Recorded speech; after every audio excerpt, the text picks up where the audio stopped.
Oh, this is going to be interesting. Welcome to the Whitelines Real Time Reviews. Today it's the turn of the Jones Aviator 2.0. Stef Zeestraten's doing the testing. My name's Ed Leigh and we're down here in Cardrona doing the White Star Express, one of the best runs in the Southern Hemisphere. So the Aviator 2.0, Jones have the Mountain Twin, which is their full freestyle offering. This one from Jimmy Goodwill and Victor De Le Rue is a real hybrid of backcountry freestyle and kind of resort razor. It's got a twin tip profile, but then it's got directional flex, so a bit softer in the nose, mid flex through the middle and stiffer on the tail, so a bit more stability while the nose is offering you float. We've got slushy park claps, so we're going to be testing its freestyle credentials with a man who can do everything from hand drags over knuckles to double cork 10s, Stef Zeestraten. Let's see what happens, eh? What are we running? A Jones Aviator. Let's see if this thing goes sky then. If it's an Aviator, let's roll. Oh.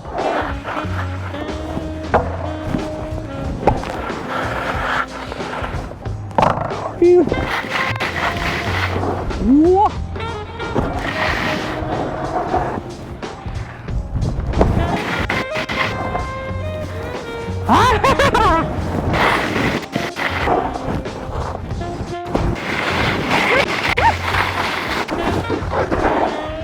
Whoa, that is aggressive. Oh, quite fun.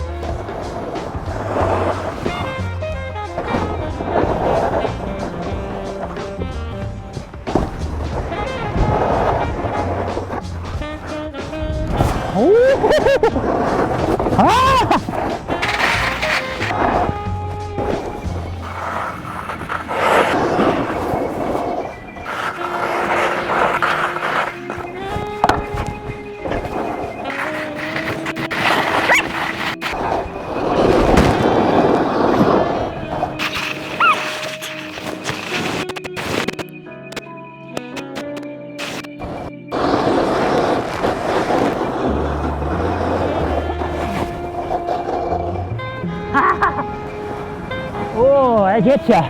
I just rolled a run, my first ever run on a Jones Aviator. It is a board with intent.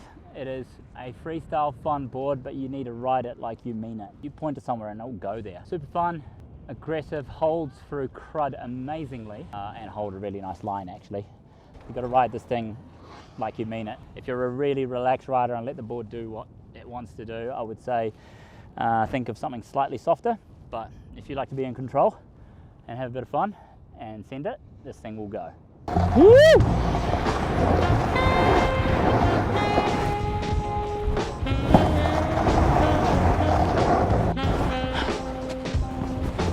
Oh!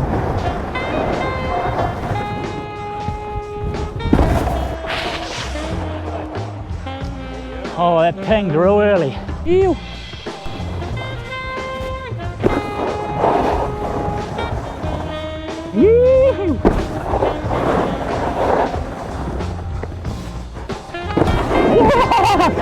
Sorry, I tweaked that last one too hard and thought about back one.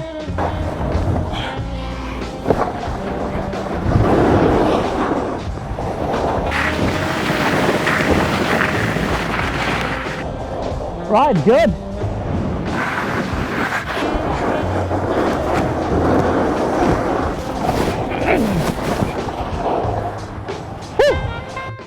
Clipboard of power time. Let's see what it says about the Jones Aviator 2.0. This one is an update. So you had your reservations about this when we did the first look over the boards. You thought that it might be a tad long as a kind of freestyle board and maybe a bit heavy? Yeah, it had a wee bit of weight in it. I mean, I felt like it was that swing weight when I first initially got on the board too. That swing weight was a little bit heavier for sure, because there is quite a lot of surface area through that. And I just, you know, I had my reservations, but then I got on it. and it delivered. The thing is a weapon. So first up, look at this choroid. Chuck your hand behind that. I don't know if you can see that. So choroid, super lightweight. It gives damping and quick response, and it takes that swing weight down on the tips. Yeah, it did once it got going, and once it got spinning, it was never an issue once I got it going. And the thing is a bit of a samurai, to be honest. it held as a carving board would. But once I got my head around actually being in control of this board, you definitely had to be on point, because it would take you for a ride if you don't control it. So once I got my head around that, then it started just accelerating into everything, which was pretty fun.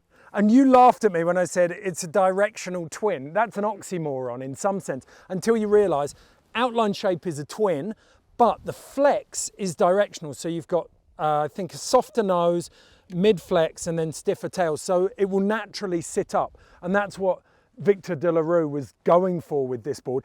I noticed that you rode it switch really hard on the second run, kind of testing that out. Did you notice that different flex pattern? A little bit, but to be honest with you, this thing weaponed through any crud, any slush, any bumps. If you looked in a direction, the thing was already there. It was quite entertaining actually, but and it held, especially on going regular, it held on that tail like you would out of a hard pit carver almost. Like the thing just wanted to go, and it didn't want to finish its turn. It wanted to keep going until you told it no more, go the other way. Okay, so that means that it's definitely not a jib board, but other than that, it's got some pretty strong all-mountain credentials. All mountain would go amazing, and you can totally easily fit this into a freestyle category. I would go as far to say that backcountry freestyle, this thing would be a weapon too, and as well as in the entire park, apart from probably that any kind of pressy jibbing, I would really struggle with. I definitely, taking it straight out of the wrapper and trying to go into board slide was like, I might just leave that there and do a couple 50-50s for the first hit of my literally 30 seconds on this board. But once I got used to it, there's room to play on some park features, but definitely a certain type of jibbing, not any flexy, any flexy pressy stuff. Okay, Jones have been very upfront about this. They say it's built for expert all-mountain riders. Do you agree? Is it quite a narrow I think remit? That's pretty on point, to be honest. I think if you're trying to make this board too broad, then you're probably going to be underselling people or overselling people. But if you keep it in that specific range, then this is a board that people will absolutely love. Okay, €460, it's a steal.